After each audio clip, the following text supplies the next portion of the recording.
দর্শক, আসসালামু আলাইকুম।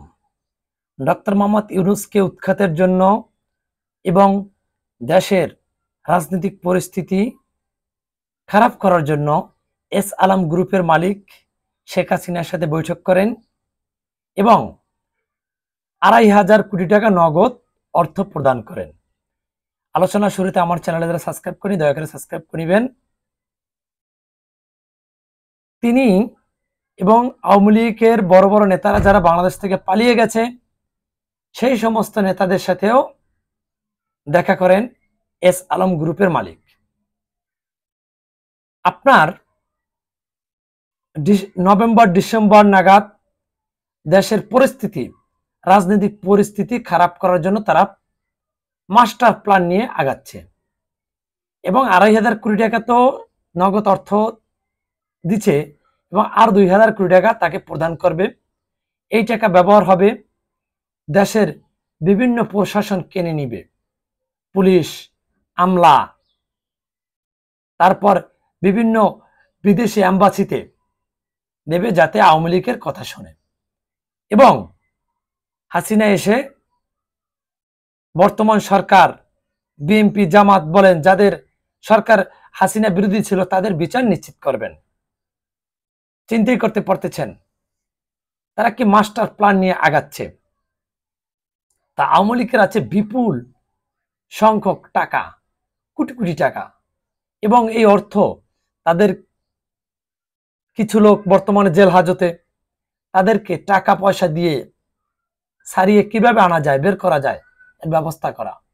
টাকা আছে, একটা জজকে 10 কোটি টাকা মেরে দিবে যাতে ওনার দলের লোকজনকে ছেড়ে দেয়। বাংলাদেশে আমলারা তো অনেকই টাকা পিপাসু। এখন বিষয়টা হলো বিএনপি আর জামাত দুটো রাজনৈতিক দল ক্ষমতায় যাওয়ার জন্য তারা বেদিক হয়ে গেছে।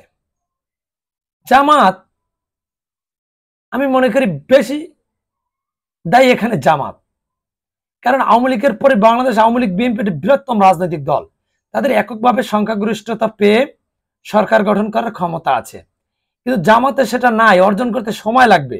কিন্তু সেটা তারা না বুঝে তারা ওই চরমনাই বিভিন্ন দলের সাথে মিলে দেশটাকে একটি কি অস্থিতিশীল পরিবেশ তৈরি দিকে ঠেলে দেওয়া হচ্ছে এবং বিভিন্ন দাবি দাওয়া নিয়ে বিভিন্ন রাজনৈতিক দল এখন দাঁড়িয়ে যাচ্ছে। এদের দুর্বল সরকার গঠন করে আর যেখানে হাসিনার মতো দোসররা আবার ফিরে আসে। এখন এই বর্তমানে যে রাজনৈতিক দলগুলো যে কাঠামোতে আগাচ্ছে এতে হাসিনা আরো দ্রুত বেগে ফিরে আসবে ব্যবস্থা করে দিচ্ছে। কারণ আপনারা জানেন এখন যে কোনো একটা আন্দোলন টুকিটাকি সেরা কোথায় যায়, সে আন্দোলন যায় যমুনামুখী প্রধান উপদেষ্টার বাসভবনের নিকট। চিন্তা করতে পারতেছেন এখন দেশের প্রশাসনের অবকাঠামো কতটাই ভাঙা।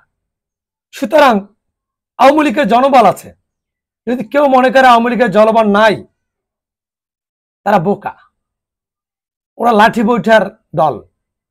হয়তোবা হাসিনার কার্যকলাপে অনেকটাই তারা কি সাংগঠনিকভাবে ভেঙে পড়ছিল, এখন আস্তে আস্তে চাচ্ছে আবার জোড়া লাগানোর জন্য।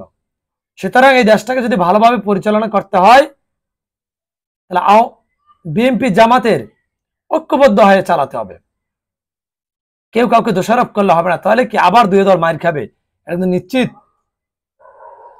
হাসিনার বিভিন্ন আমলারা এখনো হাসিনার দোষর, পুলিশ প্রশাসন, একজন ডিসি মাসুদের দ্বারা দেশ পরিচালনা করা সম্ভব নয় যদি অন্যরা না কাজ করে। আশা করি বুঝতে পারছেন। আসসালামু আলাইকুম।